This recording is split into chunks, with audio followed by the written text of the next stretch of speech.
Eh bien, bonjour à toutes et à tous et je suis ravie de vous accueillir pour le 23e Midi Entrepreneur. Alors moi, je me présente, je suis Frédérique Sintra et je suis à la fois autrice d'un livre qui s'appelle Comment l'ambition vient aux filles et créatrice de Axiel. Axiel, c'est un groupe de services autour de l'accompagnement, des conférences, d'animation, et ça veut dire accélérateur de connexion professionnelle. Alors, on est là pour ça, mais avant de vous en dire davantage sur les midis entrepreneurs que j'ai le plaisir et l'honneur d'animer depuis maintenant 3 ans, je laisse la parole à notre hôte, puisque ce sont les midis entrepreneurs BPI France et Philippe Canteur, qui est directeur RSE et développement durable de BPI France. Merci beaucoup Frédéric. Moi, je suis ravi aussi d'accueillir Emmanuel Larocque. Et d'aller plus avant sur le sujet, je vais vous dire deux mots de BPI France. L'entrepreneuriat féminin, pour nous, c'est une réalité depuis sa création. Ça signifie que dès la première heure, on a porté une attention toute particulière à l'entrepreneuriat féminin, l'émancipation économique des femmes, pour reprendre les termes justes. Et c'est même l'un des 4 piliers de notre charte de responsabilité sociétale groupe. Donc pour vous dire l'importance, c'est vraiment extrêmement ancré. Au-delà de ce texte, hein, parce que tout le monde peut écrire des choses et derrière ne rien faire, nous, on mène tout un ensemble d'actions derrière, extrêmement terrain, en s'appuyant sur des réseaux de femmes entrepreneurs. Alors, on parlait tout à l'heure de Marie-Éloi, Christelle Gimaret, les premières, etc. Il y a tout un écosystème avec qui on travaille sur le terrain pour faire en sorte que les femmes puissent reprendre des entreprises, créer des entreprises. Donc, il y a vraiment une dynamique extrêmement forte qu'on essaye d'impulser. La position de BPI France sur l'entrepreneuriat féminin et plutôt la promotion de l'entrepreneuriat féminin, elle est assez singulière. Alors moi, je me suis déjà expliqué dans différentes instances et ça va peut-être vous surprendre. C'est que on regarde d'abord la qualité du projet. La qualité du projet. Qu'il s'agisse d'un homme ou d'une femme, peu importe. Alors, certains vont me dire, ah oui, mais non, non, non. Et on essaie vraiment de s'y tenir. C'est est-ce que le projet est structuré, est-ce qu'il a une profondeur, etc. Vous voyez, donc, alors bien sûr, il y a des stéréotypes, tout ce que vous connaissez, ça peut arriver. Mais en tous les cas, la posture de BPI France, c'est celle-ci. Alors, sur les engagements, je vais être pas trop long, hein. Je sais que tu me regardes, Frédéric. Ça, c'est les parties actions, avec tout ce qu'on décline sur le terrain, mais vraiment au quotidien. Et il y a les engagements. On a signé des engagements extrêmement structurants de place avec la charte parité France Invest, dont vous avez peut-être entendu parler, et Sista, qui est très anglais sur les femmes et l'innovation et le venture, le capital risque, etc., hein, et la tech. Et ça, c'est très important parce qu'il y a beaucoup d'exigences et on essaye de promouvoir à la fois nous-mêmes, mais aussi dans nos écosystèmes, parce qu'on intervient dans beaucoup de fonds d'investissement et on demande à ces fonds d'investissement qui investissent dans des entreprises de porter une attention particulière à ces dimensions, hein. Vous le savez, il y a des pourcentages, donc on ne va pas en parler, vous les retrouverez aisément. Mais c'est une belle dynamique d'impulsion pour faire en sorte de faire décoller la pulpe du verre, si je puis dire, de faire que les gens se mettent au travail et soient très actifs et conscients de ces sujets. Alors voilà, je vais m'arrêter là, et puis ça fait une belle transition, je trouve, avec ce que tu fais, Emmanuel, notamment sur le numérique, parce qu'il y a un vrai sujet sur le numérique, et nous, on n'est pas très contents. C'est qu'il n'y a pas assez de femmes dans le IT, numérique, etc. Et ce n'est pas simplement au moment où une femme souhaite prendre une entreprise, la créer, etc., enfin la reprendre ou la créer. C'est quelque chose qui est beaucoup plus en amont. Et donc, c'est tout un travail collectif, effectivement, qu'on doit mener. On intervient dans différents sujets, comme Science Factor, on en parlait tout à l'heure, où ce sont des collégiens qui travaillent sur des projets tech, numériques, avec à la tête de chaque groupe une jeune fille, donc pour promouvoir toutes ces idées. Alors voilà, donc beaucoup de sujets, beaucoup d'actions, mais sans plus tarder, je laisse la parole à Emmanuel. Et encore 1000 fois merci d'être là aujourd'hui et de nous faire part de ton expérience. Eh bien, merci Philippe. Mais avant de donner la parole à Emmanuel, puisqu'en fait, vous êtes là pour prendre des bonnes pratiques, pour vous en inspirer au quotidien, vous êtes là aussi pour faire du réseau, pour vous présenter. Donc, ce qu'on va vous demander, ce que je vais vous demander, allez, en 10 secondes ou 15 secondes, c'est de vous présenter et de dire si vous êtes porteur ou porteuse de projet et si vous avez une entreprise, quelle est-elle, mais vraiment succinctement. Allez, on commence. Bonjour à tous, je présente Stéphane Charbit, le CEO de Smart Personal Investment Services. Nous proposons le service de, projet, c'est-à-dire que chercher des financements pour les porteurs de projets et aussi pour les entreprises. Voilà. Merci. Oui, donc alors bonjour à tous, je sais pas si on m'entend. Bonjour à tous, je suis Fatoumata Fofana, je suis CEO d'une agence de marketing digital qui s'appelle Hybrid Marketing. Et moi, du coup, je propose plusieurs services pour les entrepreneurs pour les aider à augmenter rapidement leur visibilité et leur vente voilà, sur les réseaux sociaux et par l'emailing et les SMS. Voilà. Merci. Bonjour à tous, moi c'est Elisabeth Laurin. Je lance mon activité à la fois de coach professionnel et de consultante en conduite du changement. Voilà. Bonjour, donc je m'appelle Naïma Ghezali. Donc moi je suis plus des projets, donc je suis pas de création de société pour le moment, et je suis plutôt en réflexion. Et donc voilà pourquoi j'assiste aujourd'hui à ce midi entrepreneur. Donc là, ici pour s'inspirer. Voilà. Bonjour, Valérie Audrey. J'ai créé ma société en avril 2021 et j'accompagne les chefs d'entreprise, les TPE en particulier, dans la gestion de leur entreprise. Merci. Bonjour, je suis Khadi Fitoussi, je suis conseillère entrepreneuriat de profession, donc 5 ans absente du territoire français parce que j'étais en Afrique avec mon mari qui a été muté là-bas. Je suis revenue donc, et cette fois-ci à Tours, pas en Île-de-France. Je connais l'écosystème français bien avant BPI France, c'était la PCE, donc après BPI Création et ainsi de suite. Et donc voilà, je suis plein pied dedans et puis je suis Frédéric sur LinkedIn et ça fait longtemps que je voulais assister à ces bid entrepreneurs pour voir le concept. Je n'ai pas de projet, mais peut-être que oui, on ne sait jamais. Voilà. Merci. Merci.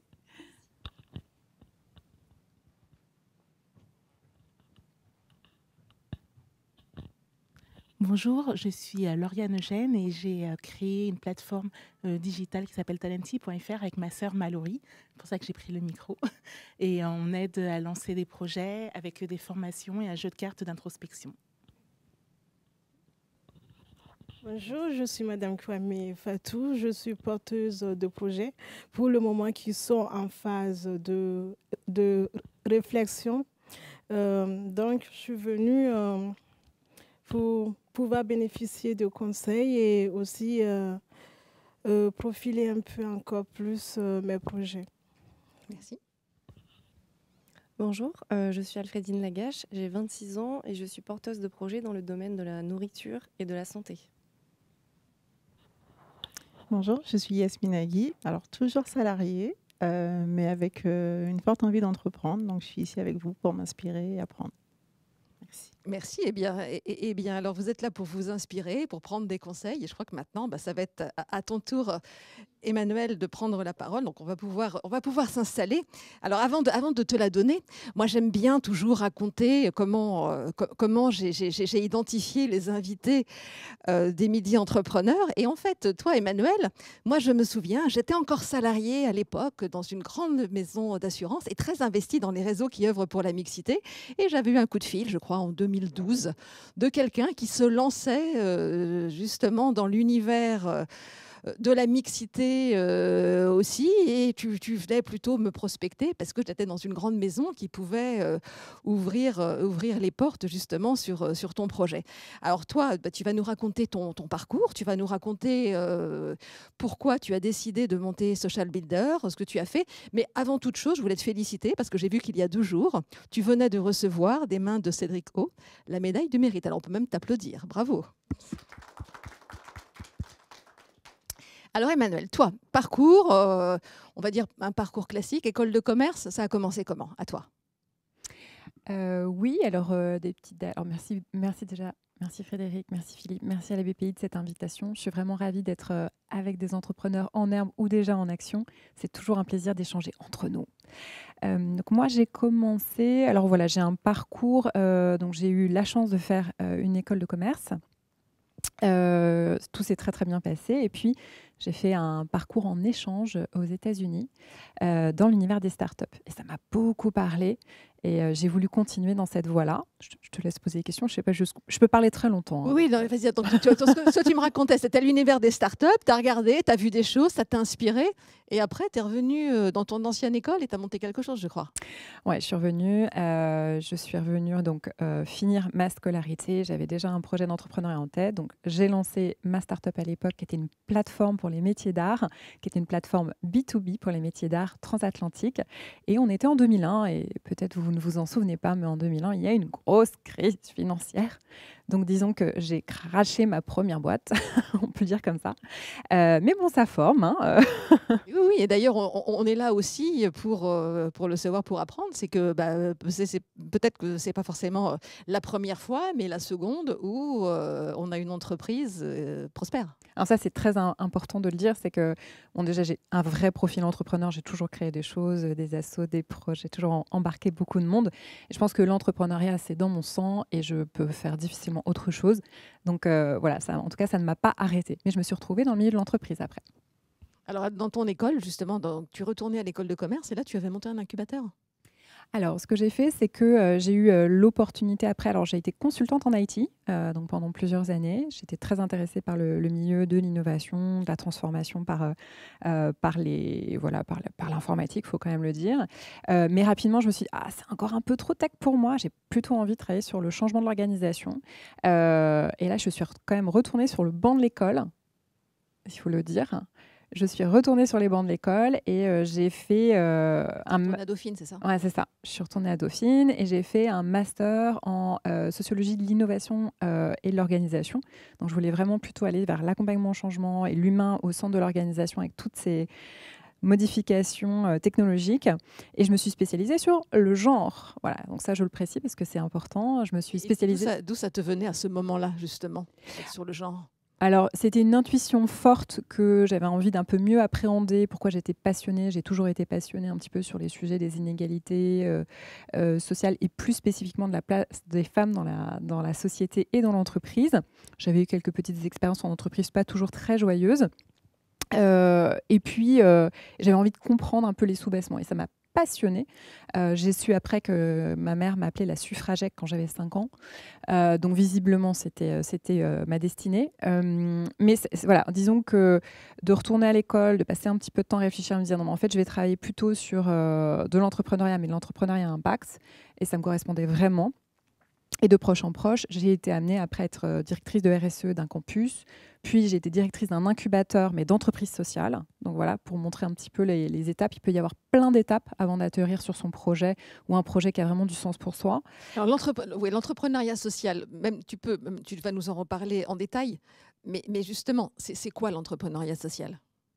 Alors l'entrepreneuriat social, c'est très simplement, c'est de mettre une mission sociétale, donc ça peut être autour des sujets d'un monde durable, écologique, mais ça peut être aussi sur la réduction des inégalités, enfin toute thématique autour de l'égalité ou du durable, et de faire en sorte que l'organisation, l'entreprise, en fait, ait cette mission en ligne de mire, quelles que soient les évolutions de l'environnement. Et ça, c'est très important. Et moi, j'ai créé Social Builder, qui est une entreprise sociale, il y a 10 ans maintenant, mais avec l'idée que la partie l'impact social serait prioritaire, en tout cas dans tout ce qu'on allait faire, aussi important que la partie rémunération. Voilà. Alors justement, donc tu décides, donc tu travailles sur l'incubateur, tu prends des idées, tu vois ce qui marche pas, tu étudies des dossiers, donc tu t'imprègnes complètement de l'univers de l'entrepreneuriat. Et à quel moment ça te titille en te disant j'y retourne? Je pense très vite, et je pense que je l'avais, avant de prendre la direction de l'incubateur, j'avais déjà ça en tête. Mais au bout de 3 mois, je me voyais déjà de l'autre côté, donc j'ai tenu 1 an. Et au final, ça m'a aidé à travailler mon business plan, à un petit peu rencontrer des futurs partenaires opérationnels ou financiers. Et voilà, ça a un petit peu ouvert la route. Donc c'était...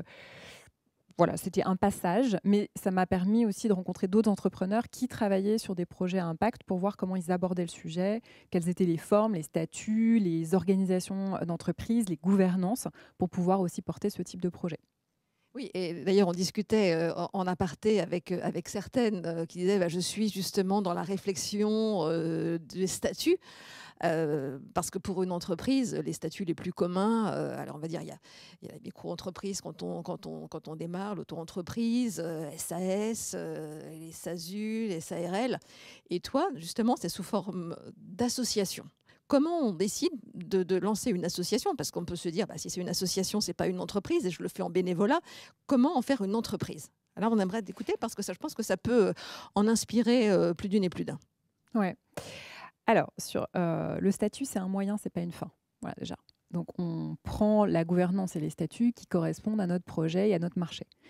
Quand j'ai commencé mon projet qui était du service B2B, B2C, dans le champ de l'égalité des chances, on va dire ça comme ça, ou de la diversité, les acteurs qui existaient, c'était soit des cabinets de conseil, soit des acteurs de l'accompagnement au titre associatif. Donc, on m'a dit de toute façon, on te conseille de commencer par une association, de faire un peu, de te faire un petit peu les mains, d'aller à la rencontre de ton marché, et puis de proche en proche, tu verras si tu transformes et quel statut lucratif tu prends. Et puis il s'avère que aujourd'hui, 10 ans après, parce que Social Builder, 10 ans après, quand même, c'est 40 salariés, c'est 70 000 femmes accompagnées sur 10 ans. Donc ça fait quand même, c'est pas la BPI, mais ça fait quand même pas mal de monde quand même, qui ont profité de nos services. C'est plus de 350 partenaires, entreprises, des acteurs de l'entrepreneuriat, des réseaux de l'accompagnement, des acteurs institutionnels comme Pôle emploi, les missions locales, l'APEC, enfin un réseau extrêmement large. Et quand on a voulu croître, en fait, on a hybridé, c'est-à-dire on a créé aussi une entreprise. Là, on est en train de créer un fonds de dotation, mais on a pris la décision stratégique de faire en sorte que l'association reste maîtresse pour que jamais il y ait des conflits entre est-ce que ce sera, je dirais, la partie lucrative ou non lucrative qui prime, ce sera toujours la mission qui primera, mais après on a un modèle économique, on est profitable, on est voilà. Et donc ça c'est des questions qu'il faut se poser. Mais il y a des contraintes pour chaque. Je t'interromps juste là justement parce que déjà en plus déjà tu me dis quand tu as commencé par rapport à ça, est-ce que tu as commencé seul ou non? Alors, si on vient maintenant le démarrage. Donc, quand j'ai commencé sur un besoin qui avait été identifié suite à différents échanges, c'était donc déjà j'avais observé parce que je travaillais dans le secteur de la tech qu'il y avait très très peu de femmes, et puis par ailleurs autour de moi les amis qui avaient à peu près les mêmes conditions que moi, qui travaillaient dans des grands groupes, etc., me faisaient état quand même du fait que les représentations, les rôles n'évoluaient pas très très vite. Et que autant les jeunes papas se sentaient pas la possibilité de parler justement de leur envie, leur souhait, d'être un peu plus impliqués dans la vie il y a 10 ans de ça. Hein, donc il y a beaucoup de choses qui ont changé depuis. Mais d'être impliqués, c'était difficile pour eux. Et puis voilà, et puis les petites expériences des femmes sur voilà, les inégalités, l'arrivée du premier enfant, ça commence à se compliquer, le deuxième, il faut carrément oublier. Voilà. Donc, et tout ça, c'était extrêmement concret, c'était des expériences de vie très réelles.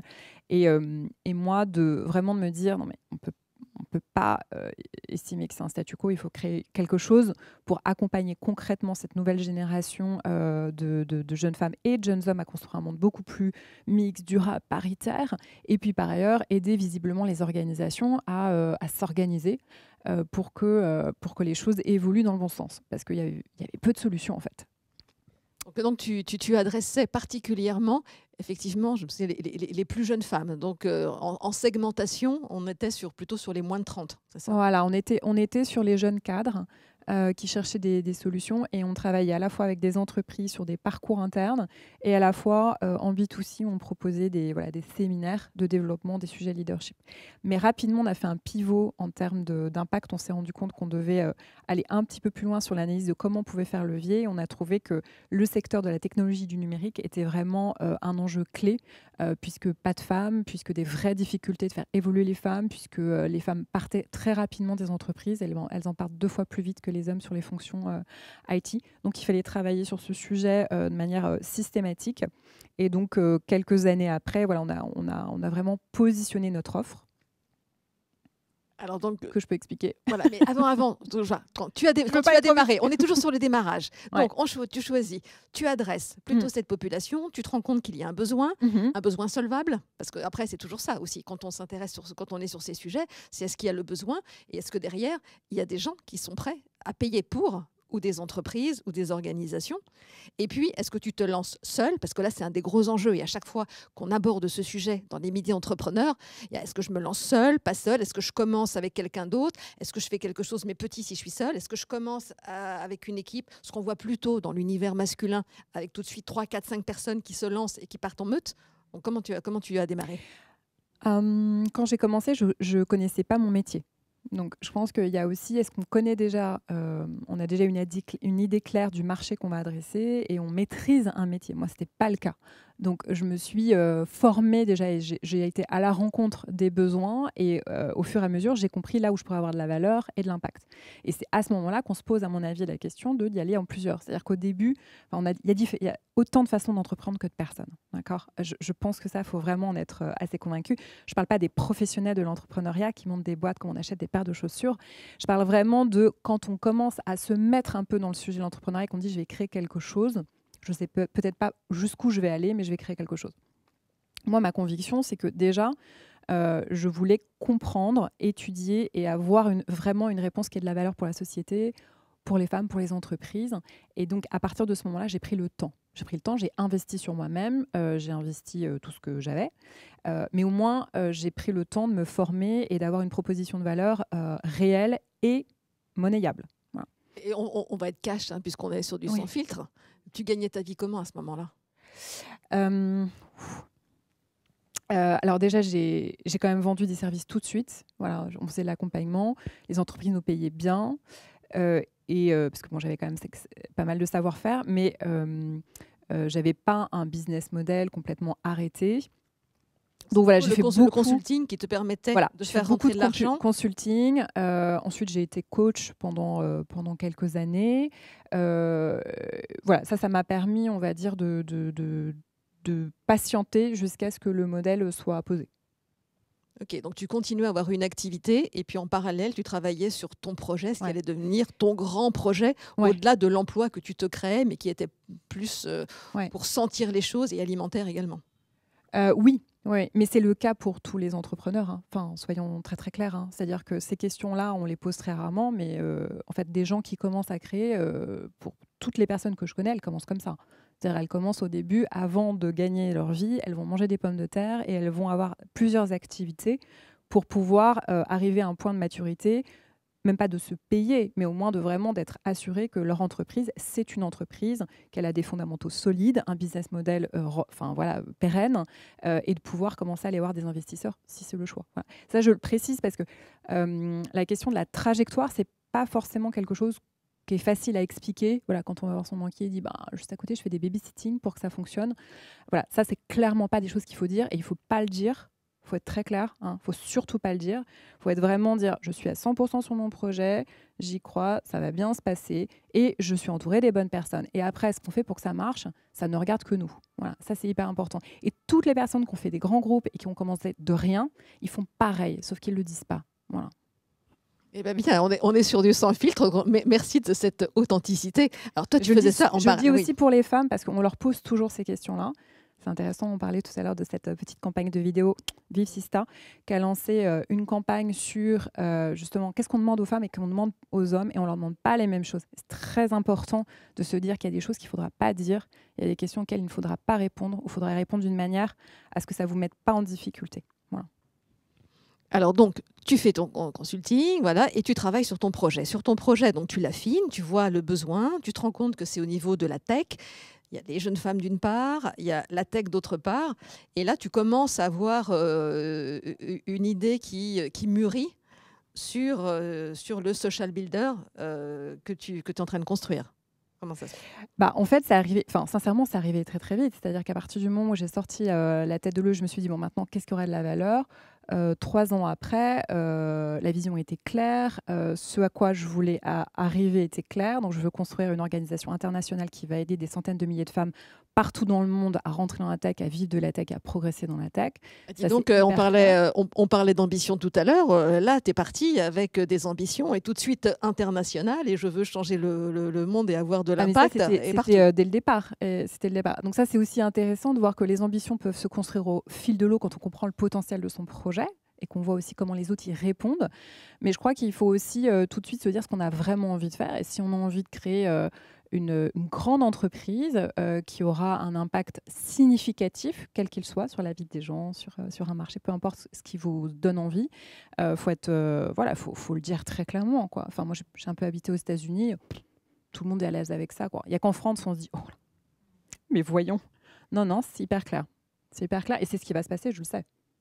Et donc, du coup, est-ce que tu te dis, c'est moi seul, Emmanuel, et là on revient sur ce sujet, qui vais changer le monde, voilà, je suis plus de justice, lutte contre les stéréotypes, les femmes dans la tech, ou est-ce que tu te dis, bon, peut-être que j'embarque une équipe quand même avec moi au niveau d'associé. Comment tu démarres? Donc, il y a la réponse dans la question. C'est pas ton premier talk. Donc, ce qui est très intéressant, c'est à quel moment on décide d'embarquer des gens et comment on les embarque, sur quel message, sur quelle promesse, en fait, parce que les premiers qui vous font confiance, c'est des personnes très, très précieuses. Et c'est le choix aussi qu'on fait d'investir dans des équipes. Donc, moi, je ne me suis pas payée pendant très longtemps, mais j'ai payé d'autres salariés. Donc, ça, c'est aussi un petit indicateur de confiance aussi qu'on peut avoir dans son projet. Si on se dit, moi, je vais faire en sorte que les revenus financent des postes, c'est parce que je sais que je crois dans mon projet et je sais que je vais tenir jusqu'à ce qu'il faudra pour que ça marche. Donc ça, je vous le dis parce que de faire en sorte d'avoir une équipe, même si c'est un peu moins facile pour soi, c'est ce qui permet au projet de décoller. D'où la question de l'association, de faire les bonnes rencontres et d'être plusieurs tout de suite pour faire sortir de terre en fait une marque, un projet, une proposition de valeur différente. Voilà.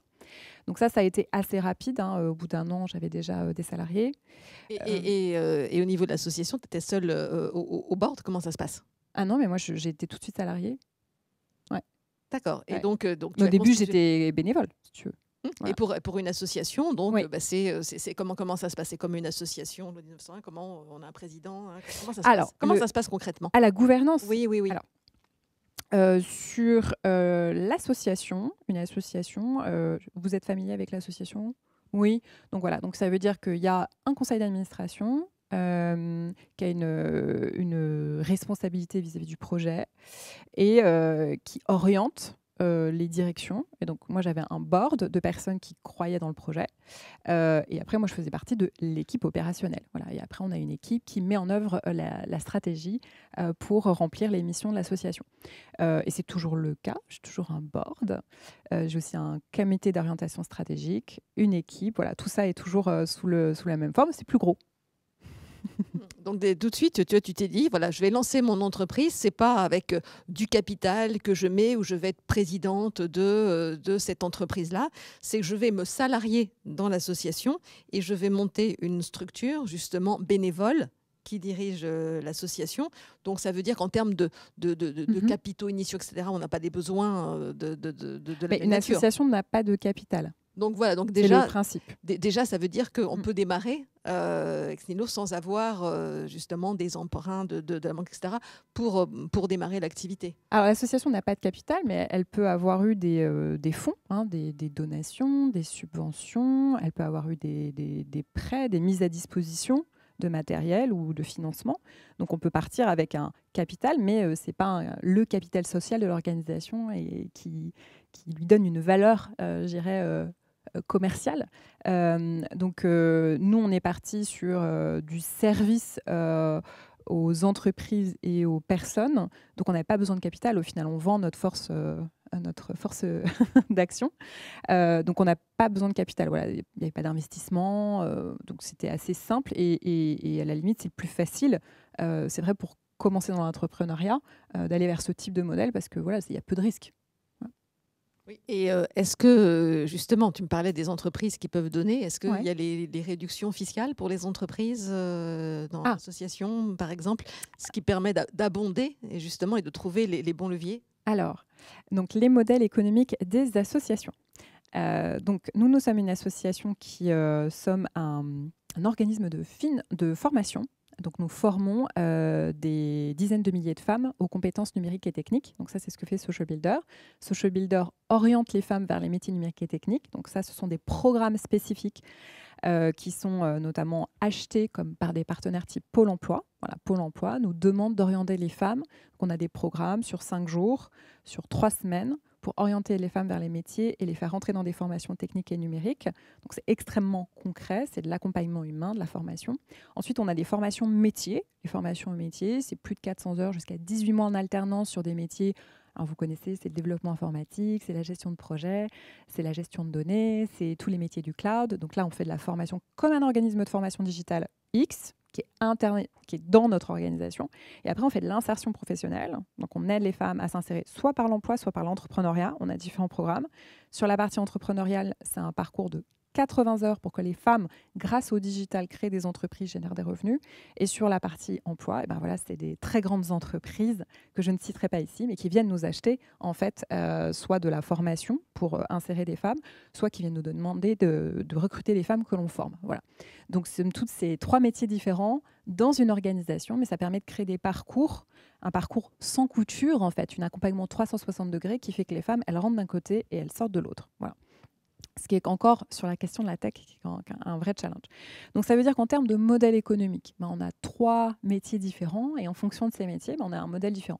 Sur la partie orientation, c'est soit des grandes entreprises via de la philanthropie, du mécénat financier qui financent cette partie, informer les femmes, faire des campagnes de communication, de proximité, des ateliers pour leur parler des métiers. Donc ça, voilà, c'est du mécénat financier. Et donc, du coup, il y a de la déduction fiscale pour elles. Soit c'est de la facturation, c'est-à-dire c'est des partenaires, type Pôle emploi et d'autres, qui disent moi, je voudrais bien que tu accompagnes ces femmes demandeuses d'emploi pour qu'elles rentrent dans le marché de l'emploi. Et donc là, c'est de la facturation comme n'importe quelle entreprise. Sur la partie formation, la formation aujourd'hui, c'est les fonds de la formation continue. Donc, c'est des appels à projets nationaux. On répond à des très gros appels pour faire de la formation de plusieurs centaines de femmes. Soit c'est les régions aussi qui gèrent les fonds de la formation professionnelle sur leur territoire. Et voilà, on répond à des appels d'offres sur lesquels on va proposer des accompagnements spécifiques. Et donc, nous, pour le coup, c'est pour les femmes. C'est assez différenciant. Et sur la partie insertion professionnelle, là, ce sont des fondations en fait, qui nous aident à faire de l'accompagnement jusqu'à l'emploi. Et c'est aussi des programmes comme Un jeune, un mentor, qui nous permettent, donc ça c'est un programme qui a été porté par le Haut Commissariat à l'insertion et à l'engagement des entreprises. Et c'est des programmes qui nous permettent d'accompagner en one-to-one des personnes jusqu'à l'emploi. Donc en fait, on a un modèle, je vous dis, complètement hybridé, et c'est en fonction du métier, on va positionner l'offre et on va aller chercher notre marché. Voilà. Et à quel moment, justement, tu t'es orienté là? Puisque là, en fait, si on reprend toujours la chronologie, où tu décides, justement, tu mûris le projet, tu étais plutôt sur les plus jeunes femmes. Et là, on voit que aujourd'hui, ce que tu proposes, c'est très, très vaste. Et tu travailles avec des tas d'entités, à la fois pour le retour à l'emploi, pour la création d'entreprises. Est-ce que tu peux nous parler du cheminement qui t'a amené à aller là? Donc le premier choix, ça a été d'aller dans le numérique et la formation numérique, mais ça s'est fait très rapidement, au bout de 3 ans. Une fois qu'on avait identifié qu'il y avait un vrai enjeu de creusement des inégalités si les femmes n'allaient pas dans la technologie et le numérique, ce qui était le cas, parce qu'aujourd'hui, dans les métiers techniques purs, il y a 16% de femmes en France. Donc, autant dire que dans un plateau de dev, on les voit tout de suite. Sur le numérique, c'est-à-dire avec aussi les fonctions transverses, on arrive à 26-30%. Mais voilà, j'ai envie de dire, ce n'est pas forcément le cœur du réacteur. Donc, il va falloir aussi que les femmes puissent construire la technologie de demain. C'est très important. En tout cas, qu'elles comprennent la technologie. Et ça, on n'a peut-être pas envie de coder, mais il faut comprendre ce qu'il y a quand même, les potentiels de la technologie, parce qu'il y a plein de choses à inventer si on sait ce que la technologie peut faire. Donc, au bout de 3 ans, on avait identifié ça. La vision du fait qu'on ferait des parcours sans couture, c'était très clair aussi au bout de 3 ans, parce qu'on avait identifié où étaient les gaps, à quel moment on perdait les femmes, à quel moment il fallait les enchanter, il fallait leur donner des éléments pour construire un parcours professionnel, il fallait les former, les faire rentrer dans les écoles. Et c'était compliqué parce que les écoles, elles recrutent des ingénieurs. Donc les écoles digitales aujourd'hui, elles ont des prérequis qui font que c'est assez discriminant pour les femmes. Et après, il fallait les mettre en emploi, c'est-à-dire qu'il fallait changer la façon dont les entreprises voient des profils qui sont encore atypiques et qu'elles changent leurs critères de recrutement. Donc tout ça, on avait très bien identifié où est-ce qu'on perdait les femmes et pourquoi il fallait une démarche intégrée. Maintenant, ça s'est fait en plusieurs étapes, en commençant par la partie formation, puisque c'est là où il y avait le modèle économique le plus robuste et le plus facile. Ensuite, on est allé sur la partie insertion parce que c'était, voilà, somme toute, c'était logique une fois qu'on formait des femmes qu'on les mette en emploi. Et la partie, je dirais, amont orientation, qui est une partie critique si on veut des femmes dans la tech, il faut les orienter, il faut leur donner envie, il faut leur montrer comment faire. Et aujourd'hui, c'est cette partie-là sur laquelle il y a un début de prise de conscience en se disant oui, il n'y a pas que les jeunes femmes en lycée, en collège qu'il faut orienter vers les métiers techniques et numériques. Il faut penser à la reconversion professionnelle et il faut amener des profils qui n'ont pas été baignés dans l'environnement numérique à s'y intéresser, à créer des entreprises dans le numérique ou à rentrer sur des métiers en tension, parce que le numérique, c'est 80 000 postes ouverts. Il faut quand même se rendre compte c'est la 3e filière d'emploi qui croît le plus rapidement les métiers du numérique. Voilà. Donc ça a été assez clair.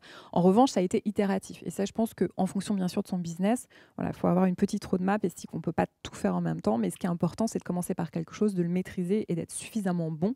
C'est pas facile à entendre au début quand on a une vision assez large, de se dire je commence sur ma niche, je maîtrise tellement ma niche que tout le monde vient me voir. Aujourd'hui, tout le monde vient me voir sur ma niche, qui est la reconversion professionnelle des femmes. Mais c'est sûr qu'il faut faire ce choix au début en disant on ne va pas tout faire, on fait ça et on le fait tellement bien qu'on prend tout le marché. Voilà. Et ça, c'est le meilleur conseil qu'on m'a donné quand on m'a dit si tu veux commencer, tu commences par ça et tu vas être très bon là-dessus. Oui, donc effectivement, tu t'es fait connaître, identifier, tu as travaillé la visibilité également, ça c'est extrêmement important, tu étais dans les médias, dans les tables rondes, et ça je pense que c'est un conseil que tu peux aussi donner aux entrepreneurs. Voilà. Complètement. Alors il y a plusieurs façons, je pense, d'entreprendre, et je pense que ce qu'on ne dit pas assez aux jeunes entrepreneurs, c'est que même si le produit, le service n'est pas parfait, il faut parler du projet.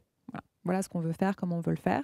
Et il y a 10 ans, voilà, ce n'est pas le type de conseil qu'on m'avait apporté. Donc, j'ai beaucoup travaillé le produit, qui était extrêmement robuste, efficace. Mais j'ai mis un petit peu de temps avant prendre la parole, en parler avec beaucoup de simplicité. Et au final, il vaut mieux parler de ce qu'on a envie de faire que de ce qu'on fait déjà. Voilà. Il y a des personnes qui font peu de choses, mais qui en parlent tellement bien qu'on a l'impression que il faut en être. Et c'est ça votre objectif. Voilà, il faut en être, il faut donner à voir, il faut arriver à expliquer ce qu'on fait suffisamment simplement pour que les gens y adhèrent très très vite.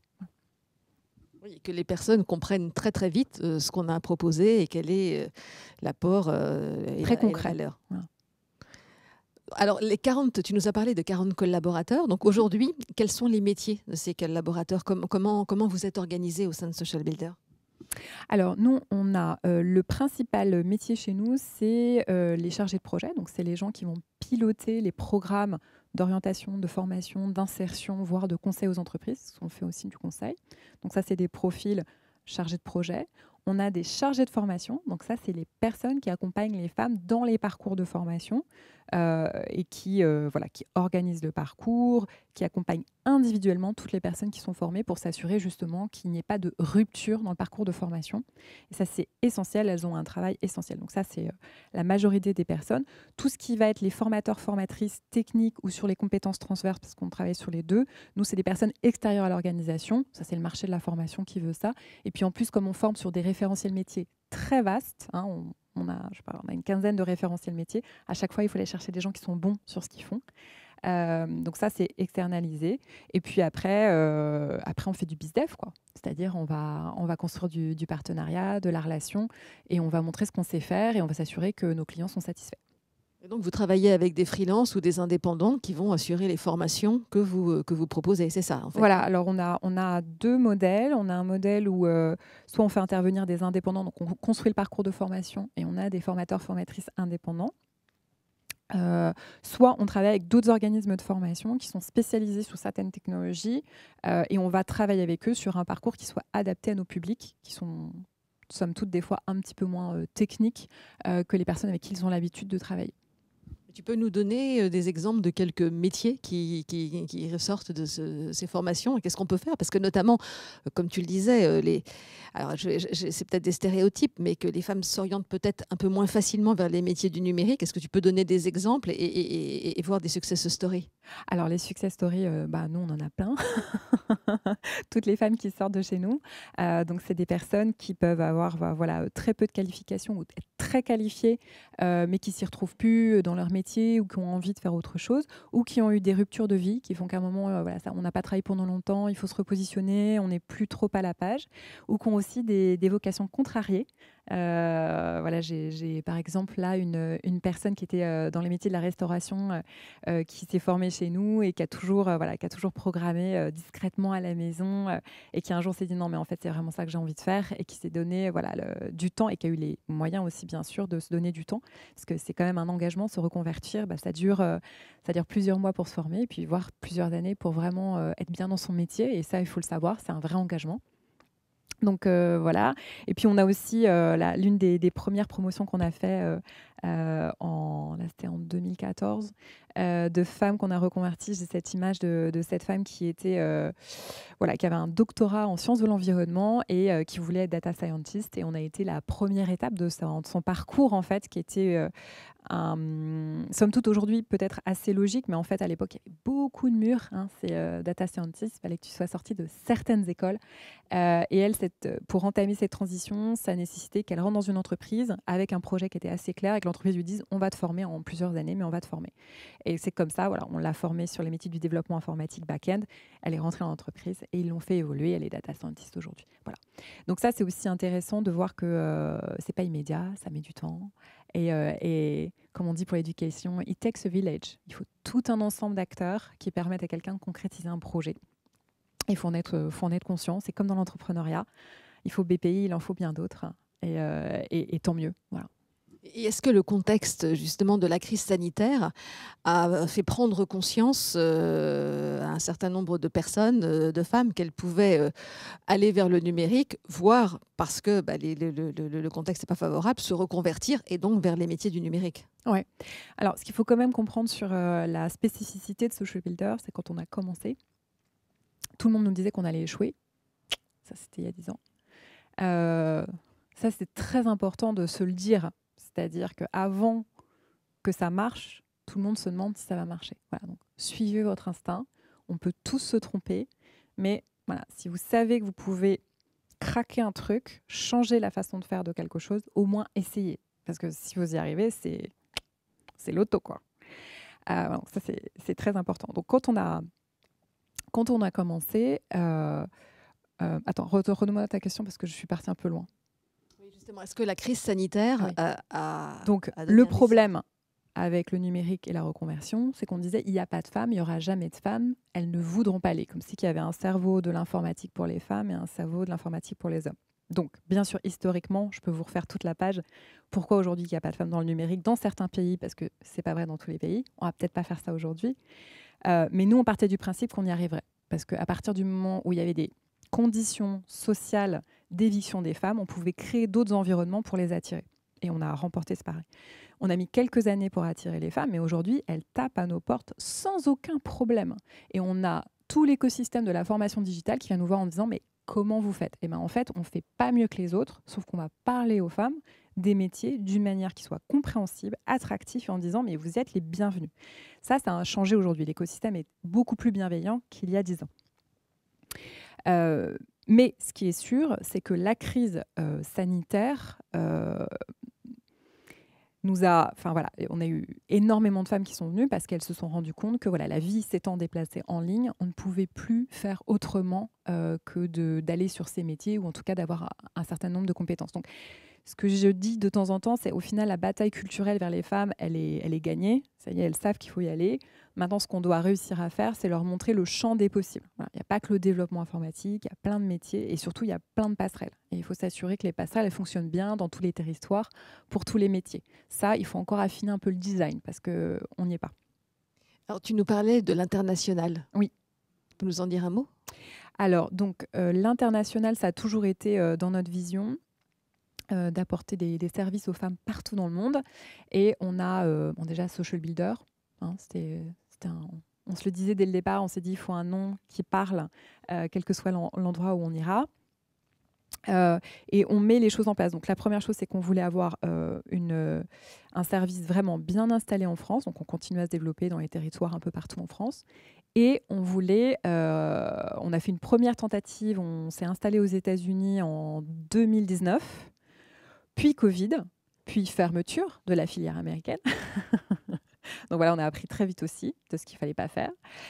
Et maintenant, on commence à regarder plutôt des pays européens. Donc on a quelques pays en ligne de mire où on va proposer ce qu'on a fait en France, c'est-à-dire y aller de manière itérative, en commençant par la formation et en intégrant toute la chaîne de valeur progressivement. Donc là, on est en train de créer des postes et faire une levée de fonds spécifique sur l'internationalisation. Voilà. Donc ça arrive. Ça arrive. C'est beaucoup trop lent pour moi, mais ça arrive. Tu nous parlais justement de différentes entités qui avaient été créées. C'est quoi? Donc il y a l'association et puis il y a d'autres métiers. Non, l'association, elle porte tous les métiers. Mais dans l'association possède une filiale qui est une entreprise commerciale, une SAS, et qui propose plus spécifiquement de la formation aux entreprises en direct et qui facture aux entreprises en direct. Et là, on est en train de créer un fonds de dotation qui sera rassocié aussi à l'association pour pouvoir à la fois flécher plus de financement de partenaires mécènes, parce qu'il y a beaucoup de gens aujourd'hui qui viennent nous voir, et de pouvoir aussi en redistribuer vers des projets frères et sœurs qui participent aussi de construire ce monde inclusif. Et alors, c'est quoi donc les projets, ceux dont tu viens de nous parler, mais c'est quoi les grands projets à 5 ans, 10 ans de Social Builder?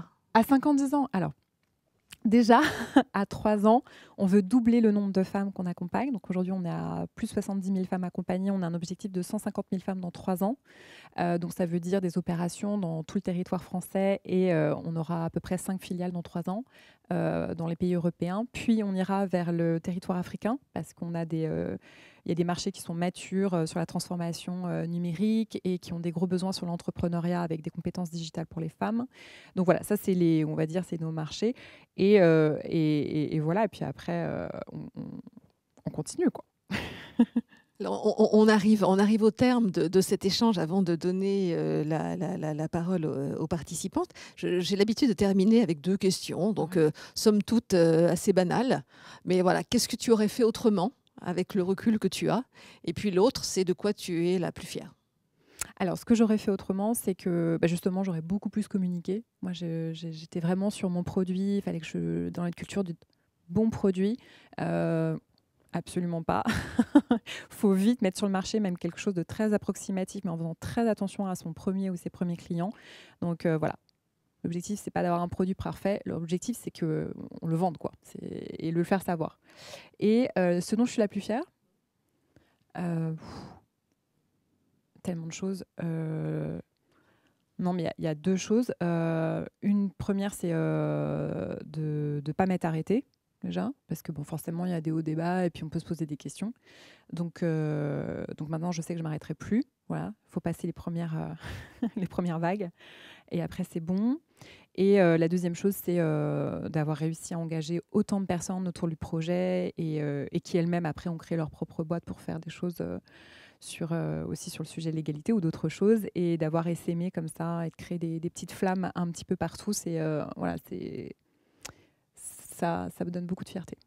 Je crois qu'effectivement, tu peux être fier de toi. Et puis, nous, on peut être fiers de te recevoir, content, ravi. Et puis, on peut t'applaudir pour cet échange authentique. Merci. Alors, quelles sont les questions que vous avez? Vous en avez probablement pour Emmanuel, notamment pour celles qui sont en cours de conception. Voilà. Est-ce qu'il y a des choses que vous voudriez approfondir et profiter de l'expérience d'Emmanuel? C'est le moment. On a une question ici. Oui. Emmanuel, tu parlais en fait de communication. Qu'est-ce que tu recommanderais en termes de comment, quand tu lances ton activité, quelles sont les voies possibles à actionner Ouais. Je pense que bon, tout dépend ce qui est son objectif, mais voilà, il y a des événements, des gros événements sur l'entrepreneuriat. On parlait de Big tout à l'heure. Moi, je pense qu'il faut proposer d'intervenir sur des tables rondes, proposer de même se mettre en visibilité sur les réseaux sociaux, sur ce qu'on fait, comment on veut le faire, avec qui on le fait, si on a déjà des références clients. Même si on n'a pas grand-chose aujourd'hui en termes d'actifs, voilà, on est dans un espace qui est un espace de communication et de marketing, et il faut vraiment en prendre pleinement la mesure. Et après, il faut que chacun choisisse aussi sa stratégie de communication, parce qu'on sait qu'au début, on n'a pas beaucoup de temps, et d'appuyer là-dessus. Ce qui fonctionne, moi, ce qui aurait fonctionné le mieux à l'époque, et sur lequel j'ai pas trop capitalisé, justement, c'est faire beaucoup de tables rondes comme ça, de parler de l'importance du sujet, des constats qu'on avait faits, des premiers projets qu'on menait. Et à l'époque, on n'était pas, je pense qu'on n'était pas, et surtout moi, je n'étais pas encore assez mature pour faire ça en me disant mais c'est comme ça que ça se fait, et ça se fait pas autrement, parce qu'au final, ça se fait pas autrement en fait. Enfin voilà, c'est celui qui en parle qui gagne. Donc, faire savoir et se positionner aussi sur les réseaux en expert avec une ligne éditoriale pour attirer l'attention sur son projet et pour étendre son influence. Et ce qui est intéressant aussi, c'est, alors je ne sais pas voilà, quels seront vos projets, mais il y a toujours un why, il y a toujours une mission, il y a toujours un pourquoi dans tous les projets. Il faut vraiment partir de ça. Voilà. Pourquoi on a envie de traiter un sujet, si on aide les entreprises à mieux communiquer sur les réseaux sociaux, c'est que derrière, on a identifié qu'on avait envie qu'il y ait d'autres entrepreneurs et que c'est vraiment tellement dommage de voir tous ces entrepreneurs qui n'arrivent pas à aller jusqu'au bout parce qu'ils ne maîtrisent pas les codes de la communication et du digital. Donc, il faut trouver le why qui va donner du sens à l'action, qui donnera aux gens envie de vous donner la parole sur bon, et maintenant, on fait quoi? Voilà. Quelles sont vos autres questions? Merci. En fait, tu disais tout à l'heure, je me suis mis sur une niche. Et justement, c'est la problématique que je rencontre actuellement. C'est de quelle manière ça t'est venu, enfin, c'est-à-dire quand on a un spectre d'intervention qui est assez large, comment tu as fait pour arriver à trouver ta niche, justement? Alors moi, ma façon de faire, moi, c'est de me confronter au marché. Donc de voir là où il y a le plus de réponses. Et sur la niche du numérique, ça s'est fait très simplement. On organisait des événements avec des femmes et des leaders de secteur. On les faisait se rencontrer et on parlait justement de l'ambition et comment les femmes évoluent dans les entreprises. On en a fait une quinzaine et on en a fait un sur le numérique. Et il y a eu 3 fois plus de participantes que d'habitude. Et on s'est dit, il y a un travail, il y a quelque chose sur ce sujet-là. Et puis, du coup, pendant 3 mois, j'ai creusé, je suis allée me documenter, j'ai rencontré 500 personnes. J'ai fait, OK, là, il faut craquer quelque chose. Voilà. Et je pense que c'est le marché, en fait, au début, qui nous dit ce qu'on peut faire.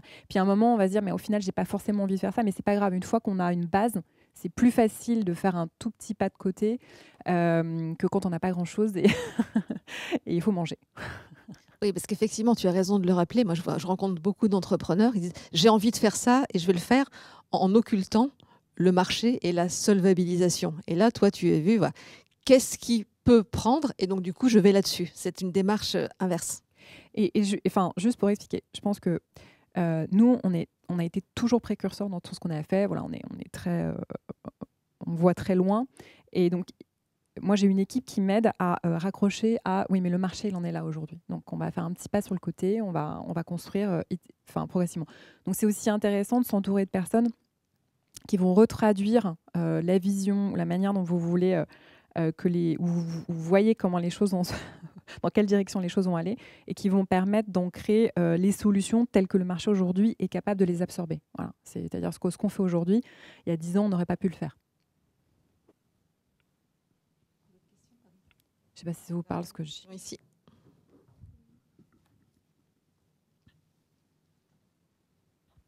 Oui, en fait, ma question, c'est comment vous avez travaillé votre crédibilité? Parce que vous avez dit que avant la concrétisation de vos projets, vous avez travaillé en tant que consultante pour les entreprises. comment vous avez su vous vendre auprès des entreprises, malgré le fait que vous-même, vous n'avez pas encore un projet concrétisé en fait. Je pense qu'il faut être dans la logique du MVP, Minimum Viable Product. Je ne sais pas si ça vous parle. Il faut être vraiment, au début, il faut faire quelque chose à petite taille. Il faut le tester auprès du marché, il faut l'affiner jusqu'à ce que le produit soit suffisamment robuste pour dire je l'ai fait, ça fonctionne bien, et que vous ayez des références à montrer. Donc, je crois que cette façon de travailler, elle est... je pense que c'est celle qui nous permet d'apprendre le plus vite, et ça donne de la crédibilité. Donc nous, ce qu'on a fait avec les entreprises, dans les entreprises, au début, on l'a fait avec des femmes en B2C, dans des... je ne vais pas vous raconter le début, parce que vous allez vous dire « Ah non, mais moi, c'est pareil ». Mais bon, voilà. Mais au début, on fait avec ce qu'on a, et au final, beaucoup... moi, j'ai énormément lu, je suis énormément allée me frotter à ce qui existait, j'ai posé beaucoup de questions, j'ai juste cherché, quoi. Je crois que quand on est entrepreneur, il faut avoir une âme de chercheur, quoi. Faut vouloir trouver ce qui va fonctionner, il faut pas lâcher, quoi. Et moi, je pense que ce qui fait la différence, surtout quand on est sur des sujets aussi complexes que le mien, parce qu'au début, je vous assure, les questions de mixité de parité en entreprise, c'est pas des sujets simples, hein, je pense que Philippe pourra en parler. Tout le monde n'accueille pas ces sujets bras ouverts. Donc, au début, il faut vraiment trouver par quelle porte rentrer. Il faut être très agile sur son discours et comprendre d'où les personnes partent. Donc, ça, on ne l'acquiert qu'en se confrontant vraiment et en écoutant les gens, en disant, bon, je vais plutôt faire comme ça. Voilà. Donc, il faut, agile, à l'écoute, flexible. Donc, on ne peut pas partir avec une idée complètement arrêtée. Il faut vraiment... Quand on dit qu'il faut confronter le produit au marché, moi, je pense qu'il n'y a rien d'autre, quoi. On teste, on affine et on dit qu'on l'a fait et que ça a marché. Et ensuite, on construit. Merci. Donc, on se remet en question en permanence.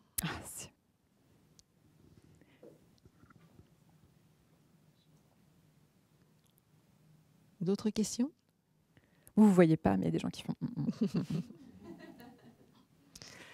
Bien, écoute, Emmanuel, merci de ce partage. On avait dit qu'il était sans filtre. Je pense que vous avez pu le constater. Merci de ce partage. Et puis j'espère que tu auras fait naître des vocations, ou en tout cas donner des idées, puisqu'en fait, c'est aussi l'objectif de ces Midi Entrepreneurs BPI France, c'est-à-dire que à la fois les auditeurs, les auditrices, les participants et participantes repartent avec du concret, au-delà de l'histoire inspirante que tu proposes. Puissent être amenés à réaménager, à réfléchir, se lancer, changer un peu la façon de faire et en tout cas réaliser leurs ambitions, puisque c'est le propos. Donc merci beaucoup. Merci beaucoup de votre invitation. Merci, au revoir.